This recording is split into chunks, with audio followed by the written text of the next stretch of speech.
So along my journey of healing from a toxic relationship and healing from my own toxic traits and who I was as a toxic woman and a toxic wife, I lived like everyone else does, right? So I wrote my first book, Signs in the Rearview Mirror, Leaving a Toxic Relationship Behind, which is a lot more than what people think it is. It's about my journey of figuring out why and how I was a toxic person, and then my story of being in a toxic, abusive relationship.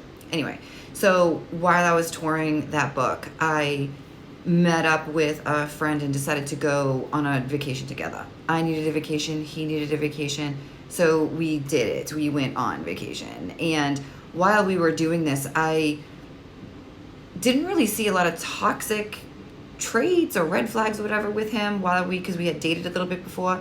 Didn't really see much of that in him. We only dated for a little bit, but when we went on this trip together, they were really coming through.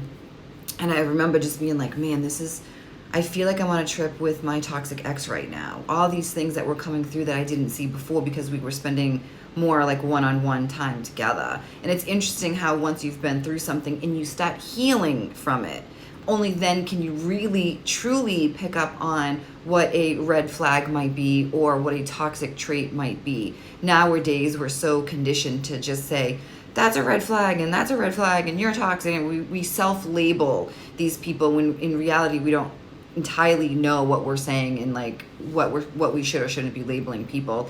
But it was interesting because I was able to pick up on some of the things that he was doing and realized not only could I not be in a full-on relationship with this person, I can't even have this person in my life. And that is a huge part of healing, where it's you no longer feel like, oh, this person was nice to me, or this person's been in my life for such a long time, so I have this obligation to keep them in my life. You are able to let go and give these relationships away because you know that if you're around these people, it's going to trigger you, it's going to not be healthy for you. So you're capable of doing that. So when we're talking about healing, it's not just about the relationship that you're healing from. It's also who you are as a person and things that you were conditioned to do before you're now no longer allowing.